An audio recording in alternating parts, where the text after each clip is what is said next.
Antes de odiar a alguien, casi siempre te enseñan a temerlo. No empieza con un golpe, no empieza con una amenaza evidente, ni siquiera empieza con el odio. Empieza mucho antes. Empieza con una sospecha, con una incomodidad repetida, con una historia contada una y otra vez hasta que deja de parecer una historia y empieza a parecer un hecho. Y ahí comienza algo peligroso, porque los enemigos más útiles no son los que aparecen por sí solos, son los que se fabrican. No se crean de la nada, pero tampoco se descubren de forma inocente. Se construyen, se recortan, se simplifican, se exageran, se convierten en una figura sobre la que puede descargarse miedo, frustración, rabia y obediencia. Y cuando esa figura ya está creada, casi todo se vuelve más fácil. Más fácil justificar medidas, más fácil señalar culpables, más fácil unir a un grupo, más fácil controlar a personas que, de otro modo, quizá empezarían a hacer preguntas incómodas. Porque cuando te concentran en un enemigo, dejas de mirar a quien lo está señalando. Y eso no es casualidad. A lo largo de la historia, las sociedades han necesitado muchas veces una figura a la que temer. A veces era externa, a veces interna, a veces visible, a veces abstracta. Pero la lógica se repite. Si consigues que un grupo sienta que algo amenaza su estabilidad, su identidad o su seguridad, ese grupo aceptará cosas que en otro contexto rechazaría sin dudar. Aceptará vigilancia, aceptará censura, aceptará castigos, aceptará abusos, aceptará incluso humillaciones. No porque se haya vuelto cruel de repente, sino porque empieza a creer que todo eso es necesario. Y ahí está una de las claves más inquietantes de este mecanismo. El enemigo no siempre se construye para ser destruido. A veces se construye para ser útil. Útil como excusa, útil como distracción, útil como elemento de cohesión, útil como justificación del poder. Porque un enemigo bien diseñado no solo genera rechazo, genera orden, disciplina, alineamiento y, sobre todo, una sensación emocional de claridad. Eso tranquiliza a mucha gente. Pensar es incómodo, dudar desgasta, analizar exige tiempo, atención y valentía. En cambio, tener un enemigo simplifica el mundo. Ya no hace falta entender por qué ocurren las cosas, basta con saber a quién culpar. Ya no hace falta examinar estructuras, intereses, contradicciones o responsabilidades compartidas. Basta con señalar un rostro, una idea, un grupo o una etiqueta. Y cuando el mundo se simplifica así, muchas personas sienten alivio, aunque el precio sea altísimo. Porque en ese momento el otro deja de ser una persona compleja, deja de tener matices, deja de tener historia, deja de tener contradicciones humanas. Se convierte en símbolo. Y cuando alguien deja de ser percibido como una persona y pasa a ser percibido como un peligro, la barrera moral empieza a romperse. Ese es el punto decisivo.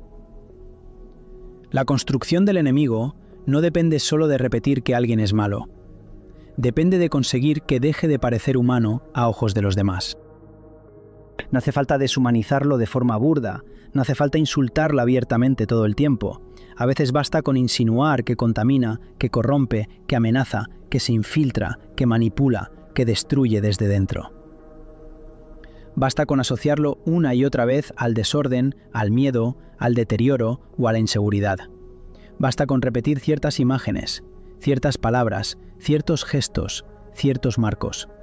Hasta que un día, cuando aparece su nombre, su rostro o su símbolo, la emoción ya llega antes que el pensamiento. Y en ese instante, la construcción está casi terminada. Porque a partir de ahí ya no reaccionas ante hechos. Reaccionas ante una programación emocional. Ya no estás juzgando una conducta concreta. Estás respondiendo a una identidad que te han enseñado a rechazar. Y eso ocurre más a menudo de lo que queremos admitir. Ocurre en política, ocurre en medios, ocurre en redes, ocurre en instituciones y ocurre también en la vida cotidiana. A menor escala, pero con la misma lógica, en grupos de amigos, en familias, en empresas, en colegios, en cualquier espacio donde haga falta preservar una narrativa o proteger una jerarquía. Siempre hay un riesgo. Que alguien piense por sí mismo, que alguien cuestione, que alguien no encaje, que alguien no obedezca a la emoción colectiva en el momento esperado. Y cuando eso ocurre, empieza el marcaje. No siempre directo, a veces sutil. Se le atribuyen intenciones, se exageran sus defectos, se reinterpretan sus actos. Se le mira con una sospecha que otros no necesitan merecer.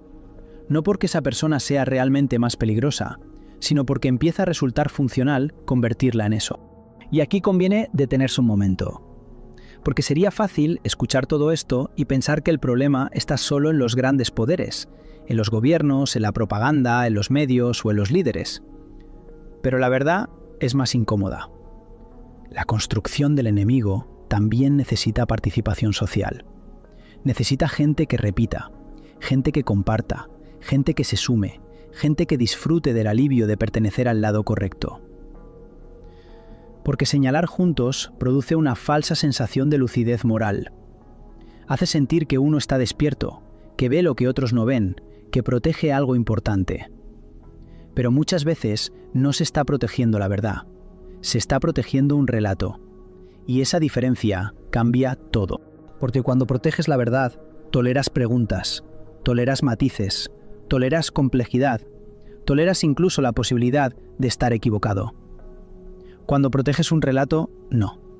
Ahí las preguntas molestan, los matices debilitan, la complejidad estorba, y la duda se vuelve sospechosa. Por eso, en la construcción del enemigo, una de las primeras cosas que suele desaparecer no es la compasión, es el pensamiento crítico. Porque si la gente piensa demasiado, la caricatura se rompe. Si observa demasiado, el montaje pierde fuerza. Si compara versiones, si examina intereses, si busca contradicciones, el enemigo empieza a desdibujarse. Y eso es precisamente lo que no puede permitirse quien necesita fabricarlo. Por eso se acelera todo, por eso se emocionaliza todo, por eso se simplifica todo. Todo debe ir rápido. Antes de que pienses, antes de que dudes, antes de que preguntes a quién beneficia realmente esa nueva amenaza. Porque quien controla el ritmo, muchas veces controla también la interpretación. Si te obligan a reaccionar deprisa, reaccionas con lo más primitivo, con reflejos, con impulsos, con asociaciones emocionales ya sembradas, no con criterio. Y así, poco a poco, la mente deja de ser un espacio de examen y se convierte en un campo de respuesta automática.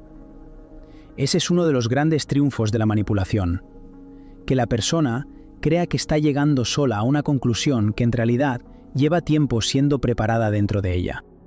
Y aquí aparece otra capa todavía más profunda, porque el enemigo no solo se construye fuera, también se instala dentro. Se instala como reflejo, como desconfianza automática, como rechazo anticipado, como emoción aprendida.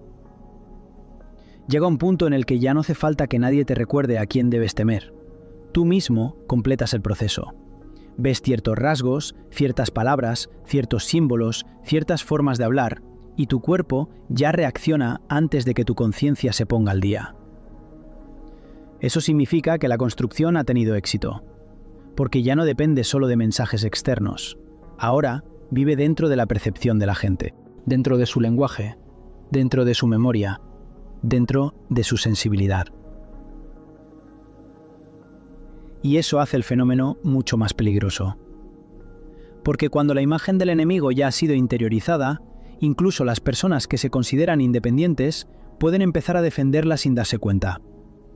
Pueden creer que simplemente están siendo prudentes, o realistas, o responsables. Pero a veces no están siendo ninguna de esas tres cosas. A veces solo están reaccionando desde una programación que no han examinado. Y por eso este proceso es tan difícil de detectar. Porque rara vez se siente como manipulación, se siente como sentido común, se siente como intuición, se siente como evidencia, se siente como una conclusión propia. Y precisamente ahí está su fuerza. Que lo impuesto deje de parecer impuesto, que lo sembrado deje de parecer sembrado, que lo fabricado deje de parecer fabricado. Hasta que un día llama realidad a algo que quizá empezó siendo solo una construcción emocional bien repetida. Y cuando el proceso funciona, ocurre algo todavía más inquietante.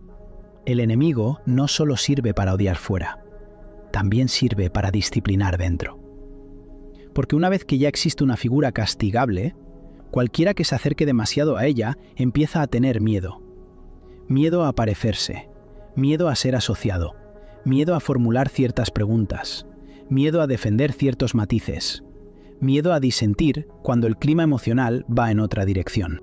Y así, el enemigo no solo divide a una sociedad, la ordena. Marca los límites de lo decible, de lo pensable, de lo defendible, de lo tolerable. Te dice, sin necesidad de decírtelo claramente, qué puedes cuestionar y qué no, qué puedes sentir y qué no, con quién puedes empatizar y con quién no. Ese es uno de los efectos más eficaces del enemigo bien construido. No hace falta perseguir a todos. Basta con exhibir lo que le ocurre a quien queda del lado incorrecto. Y a partir de ahí, muchos se corrigen solos, se callan solos, se alinean solos, se censuran solos. No porque estén convencidos, sino porque han entendido el mensaje. Y entonces el poder ya no necesita imponerse de forma visible todo el tiempo. Le basta con haber instalado el miedo correcto. Pero todavía hay algo más. Hay sociedades, grupos e incluso personas que necesitan enemigos, porque sin ellos tendrían que enfrentarse a algo mucho más difícil. A sí mismas, a sus contradicciones, a sus fracasos, a sus renuncias, a su cobardía, a la mediocridad de sus líderes, a la fragilidad de sus certezas, a los problemas que no quieren resolver de verdad. Y eso pesa demasiado. Es mucho más cómodo creer que el mal está concentrado en otro lugar, en otro grupo, en otro rostro, en otro discurso, en otro bando.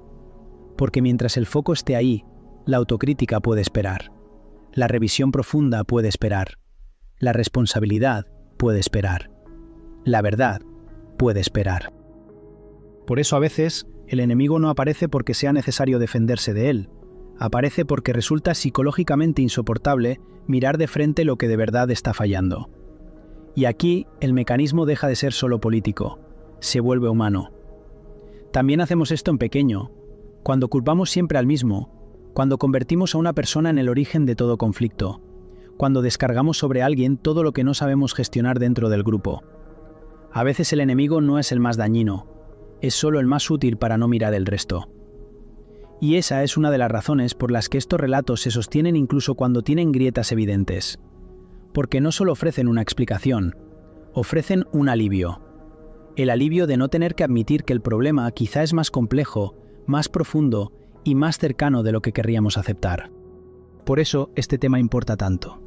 Porque cuando una sociedad pierde la capacidad de distinguir entre una amenaza real y un enemigo fabricado, se vuelve extremadamente manipulable. Y cuando una persona pierde esa capacidad, también. Empieza a confundir intensidad emocional con verdad. Empieza a llamar lucidez a lo que solo es reacción. Empieza a creer que estar del lado correcto consiste, simplemente, en odiar al objetivo adecuado. Pero no, pensar no es eso. Ver no es eso. Comprender no es eso. Comprender exige resistirse a la simplificación cuando más seductora resulta. Exige preguntarse quién gana con ese nuevo enemigo. ¿Quién necesita que exista? ¿Quién lo repite? ¿Quién lo amplifica? ¿Quién se fortalece mientras todos miran hacia allí? Y exige una pregunta todavía más difícil. No solo quién es presentado como enemigo, sino por qué tanta gente necesita que lo sea. Porque a veces el enemigo no aparece para describir la realidad, aparece para organizarla, para distribuir miedo, para repartir culpas, para evitar preguntas más profundas, para ofrecer una salida emocional simple a problemas que en realidad son complejos. Y cuando eso ocurre, lo más peligroso no es la figura señalada. Lo más peligroso es la maquinaria que necesita fabricarla. Una maquinaria que puede cambiar de rostro, de discurso y de época, pero que conserva siempre la misma lógica. Primero te inquieta, después te orienta, luego te alinea y al final consigue que confundas obediencia emocional con claridad moral. Por eso conviene vigilar una señal muy concreta. El momento en que alguien deja de pedirte que entiendas y empieza a pedirte únicamente que temas. Ahí suele empezar todo. Ahí empieza la construcción. No cuando el odio ya es visible, sino cuando el miedo ya ha preparado el terreno. Y quizá la pregunta más importante no sea quién es el enemigo que hoy te muestran. Quizá la pregunta más importante sea esta: ¿qué parte de ti está siendo educada para necesitarlo?